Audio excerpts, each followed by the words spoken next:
안녕하세요. 김희성 약사입니다. 오늘은 혈관 확장에 대한 말씀을 좀 드리려고 합니다. 우리가 나이가 들어간다 이 말은 노화로 진행이 된다 이 말과 같은 말이고요. 조금 더 자세하게 설명을 드리자면 혈관의 노화가 진행이 된다 이 말과 같은 말이라고 보시면 돼요. 그도 그럴 것이 우리 몸의 혈관의 길이가 무려 12만 킬로미터 정도 됩니다. 약. 그 말은 어마어마하게 길다라는 거죠. 그러니까 동맥과 정맥과 모세혈관 합한 길이가 그 정도라는 건데 무려 지구를 2바퀴 이상을 돌 정도의 길이라는 거예요. 그러니까 지구와 우리 사람 몸을 비교했을 때 정말 상상도 할 수 없을 만큼 큰 거죠, 이 지구라는 게. 근데 이 작고 작은 몸에서 그 정도의 혈관이 존재한다라는 것 자체가 저는 신기해요. 지금도 이렇게 말씀을 드리고 있지만. 그래서 우리 몸은 그냥 커다란 혈관 덩어리라고 봐도 크게 다르지 않아요. 그러니까 인체 그 장기로 치자면 가장 큰 장기가 바로 혈관이다라고 말씀을 드릴 수가 있는 거예요.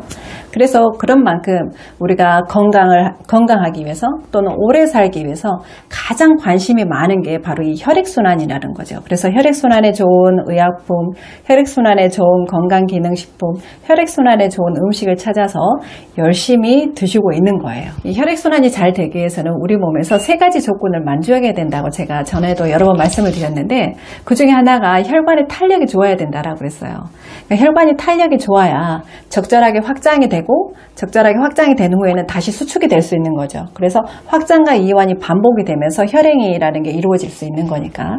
근데 신기하게도 이 혈관이 확장해야 될 때 우리 몸에서는요, 그러니까 혈관이 파이프라면 이 파이프라인 내에서 이 혈관 내벽에서요, 이 산화질소라는 이 기체가 몇 초 동안 분비가 된다라고 합니다. 그래서 이 산화질소의 신호가 있어야 혈관이 확장이 될 수 있다라는 거예요. 그래서 예를 들자면 우리가 팔을 많이 쓴다. 그러면 이 팔로 가는 에너지가 많아야 되겠죠. 그러면 혈관을 통해서 전달이 되어야 되기 때문에 그 에너지가 이 팔로 가는 혈관 내벽에서 이 산화질소가 만들어진다라는 거고 그 순간에 또는 우리가 이제 머리를 많이 쓴다. 뭐 공부를 한다든지 생각을 깊게 한다든지 했을 때 그러면 뇌혈관 안에 흐르는 그 혈관 내벽에서 그 산화질소가 많이 만들어진다라는 거예요. 그리고 만들어지고 난 후엔 어때요? 반드시 없어져야 돼요. 그렇지 않고 계속해서 뇌혈관이 확장이 돼 있다든가 팔로 가는 혈관이 확장이 된다면 그 혈관이 확장이 돼서 수축이 안 된다면 그것도 굉장히 위험한 거죠. 그리고 그게 전신에서 일어난다면 심각한 저혈압이 올 수도 있고요. 그래서 혈관이 그렇게 산화질소가 만들어진 후에는 반드시 사라져줘서 다시 혈관이 수축이 돼야 된다. 그러려면 혈관의 탄력이 또 중요하다라는 거고요. 그래서 만약에 그런다면 우리가 필요로 할 때 이 산화질소가 발생이 안 된다면, 그러니까 만들어지지 않는다라면 반대로 그럼 어떻게 될까요? 이 혈관이 필요 이상으로 과도하게 수축이 되고 또는 필요 이상으로 혈관이 딱딱해지고 해서 만성적인 고혈압이라든가 만성적인 동맥경화 또는 만성적인 협심증 이러한 만성 질환으로 갈 수밖에 없다라는 거예요. 그래서 우리가 알아둬야 될 것은요, 이 산화질소라는 게 누구에게나 우리가 필요로 할 때 충분히 발생이 되는 건 아니라는 거예요. 몸에서 만들어지는 거긴 하지만 이게 나이가 들수록 이 산화질소의 발생량이 점차로 많이 떨어지게 되고요. 그리고 이제 과로할수록 또 정신적인 스트레스에 많이 노출이 될수록 또 그리고 이제 잠을 많이 못 잘수록 이게 현저하게 산화질소의 발생량이 줄어든다라는 거죠. 그럼으로써 혈관이 수축되는 게 펴지지가 않고 또 혈관의 탄력이 떨어져서 혈관이 딱딱하게 된다라는 거죠. 그러니까 예를 들자면 이게 흔한 경우는 아니지만 예를 들자면 나이가 어느 정도의 고령인분이 며칠간 심각하게 과로를 했고 또 그 와중에 잠도 못 잤고 또 예를 들면 한 2, 3일간 술을 드셨다 할지 또 정신적인 스트레스에 노출이 된 이러한 조건들이 모두 다 맞닥뜨려진 그런 상황이라면 어떻게 될까요? 정말로 산화질소가 거의 발생이 안 돼 버릴 수도 있다는 얘기예요. 그렇게 되면 정말 극단적인 예일 수도 있지만 운전 중에 갑자기 심장을 움켜쥐고 이렇게 쓰러진다 할지 자다가 아침에 못 일어난다 할지 이러한 과로사나 돌연사의 원인도 될 수 있다는 게 바로 이 산화질소라는 얘기입니다. 우리 이런 말 들어보신 적 있죠? 코가 큰 사람이 정력이 좋다. 아마 한 번쯤은 들어보셨을 건데 이 말이 맞다라고 생각하시나요? 어떤 분들은 맞다, 어떤 분들은 아니다 하실 건데 이게 과학적인 근거가 있는 말이에요. 제가 조금 전에 이 산화질소가 혈관 내벽에서 만들어진다라고 그랬죠. 근데 이게 혈관 내벽뿐만 아니라 또 만들어지는 곳이 있어요. 그러니까 또 확장을 해야 될 곳이 있다라는 거죠. 그게 바로 어디냐면, 예, 바로 이 코 속, 코 비강하고요, 예, 기관지 점막에서 만들어져요. 그 말은 코 속 비강이 크고 기관지 내강이 커야 이게 충분히 더 많은 공기를 우리가 마실 수 있기 때문이에요. 그래서 산화질소가 발생이 돼서 이 혈액 내로 산화질소의 이동이 많아지면 어떻게 될까요? 혈관이 훨씬 더 잘 확장이 될 수가 있겠죠. 그리고 혈관의 탄력성도 충분히 더 길게 오랫동안 유지할 수가 있겠죠. 건강하게. 그래서 남성의 경우에는 이 스태미너가 좋기 위해서는 이 음경해면체로 가는 이 동맥에 혈관이 오랫동안 혈관이 확장이 돼서 그게 유지가 돼야 되는 건데, 그게 전제 조건이 이 산화질소가 발생이 지속적으로 돼야 된다는 거죠. 그 원리가 바로 이제 비아그라의 원리잖아요. 그러니까 비아그라를 먹게 되면 그 음경해면체의 동맥에 그 혈관이 확장이 된 게 오랫동안 유지가 된다는 건데, 이 코가 큰 사람들은 이 산화질소의 발생량이 훨씬 더 많아지기 때문에 그러한 혈관 확장이 훨씬 더 오랫동안 유지가 돼서 스태미너가 더 좋을 수 있다라는 얘기입니다.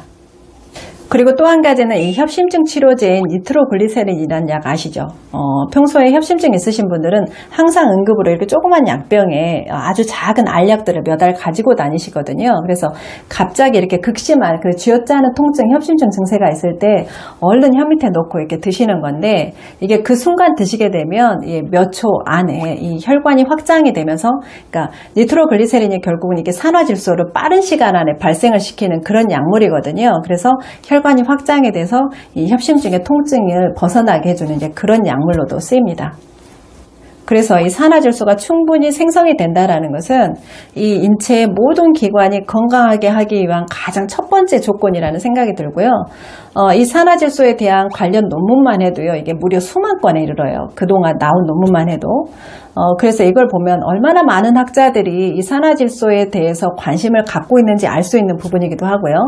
그래서 의학계에서는요, 이게 꿈의 물질이다라고까지 얘기를 하시는 분들도 간혹 있습니다. 그렇다면 이제 이 산화질소가 어떻게 해야 오래 만들어질 수 있고 잘 만들어지게 할 수 있을까, 이제 이런 쪽으로 관심이 가실 건데요. 가장 첫 번째는 뭐냐면요, 운동을 열심히 하는 겁니다.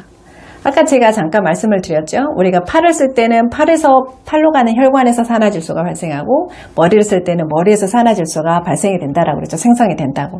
그 말은 우리가 운동을 하게 되면 어떨까요? 전신에서 산화질소가 이렇게 생성이 될 수 있는 거예요. 그래서 가장 중요한 것은 운동을 규칙적으로 하는 거. 그러니까 결국은 운동을 하는 것 자체가 이 혈관을 튼튼하게 할 수 있는 가장 첫 번째 조건이라는 거예요. 그리고 산화질소를 만드는 데 도움이 되는 그런 영양물질들은 뭐냐면요, 가장 많이 도움이 되는 것은 바로 아르기닌이라는 이 아미노산이에요. 제가 예전에 탈모에 관련해서도 이 아르기닌에 대한 내용을 올려드렸었는데, 이게 남성분들한테 진짜 좋은 이유가 뭐냐면, 방금 말씀드린 것처럼 산화질소를 발생을 시킬 수 있다는 것도 중요하고요. 그 다음에 이게 아주 중요한 간장약이에요. 그러니까 이 아르기닌이 들어있는 그런 주성분으로 되어 있는 그런 의약품들이나 뭐 이런 것들 보면 꼭 거기 첫 번째 줄에 써 있는 게 뭐냐면 이게 간장약이라고 써 있거든요. 그 말은 이게 간에서 이 해독 대사하는 데 있어서 이 아르기닌이 없으면 간에서 해독 기능이 원활하게 되지를 않아요. 그래서 간 기능 회복에 굉장히 도움이 되는 게 또 아르기닌이라는 거고, 또 하나는 뭐냐면 이 아르기닌은 이게 단백질을 만들 수가 있잖아요. 이게 아미노산이기 때문에. 그래서 남자분들이나 뭐 여자분들도 마찬가지지만 이게 에너지원이 될 수가 있는 거고요. 그리고 또 하나는 뭐냐면 이 휴먼 그로스 호르몬이요. 이게 성장 호르몬 또는 뭐 이게 노화 방지 호르몬, 이렇게 부르는 이 휴먼 그로스 호르몬을 생성하는 데 있어서도 이 아르기닌이 굉장히 중요한 물질이 돼요. 그래서 휴먼 그로스 호르몬, 이 성장 호르몬은 어린 아이들에게는 성장을 시키는 호르몬이지만 우리처럼 이렇게 성인들에게는 젊음을 유지하는 호르몬이기도 해요. 근데 이 아르기닌을 섭취를 했을 때 이 휴먼 그로스 호르몬이 우리 몸에서 오랫동안 지속이 될 수 있다라는 겁니다. 그래서 이 아르기닌은 정말 나이가 들수록 이게 관심을 가져야 되는 그런 성분들이 아닌가라는 생각을 저는 항상 하고 있습니다.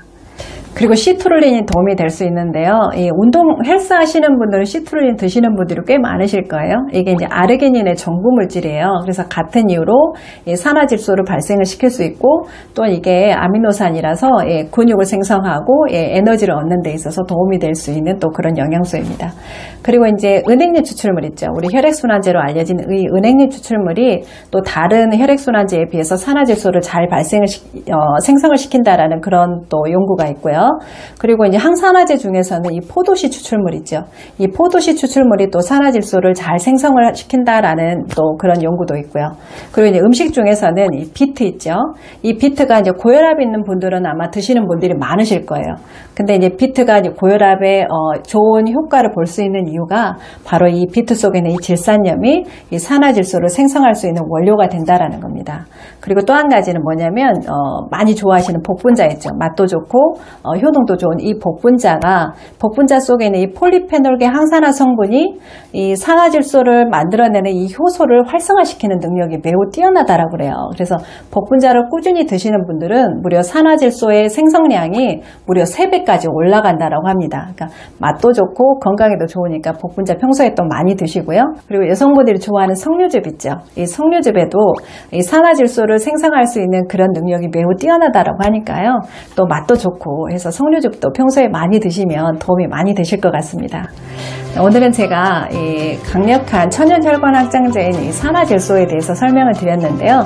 운동 열심히 하시고 또 산화질소를 만드는 데 필요한 이런 아르기닌이라든가 또는 비트라든가 복분자라든가 석류즙 많이 드시고 건강해지시기 바랍니다. 오늘은 여기까지고요. 다음에 또 좋은 내용으로 찾아뵐게요. 안녕히 계세요.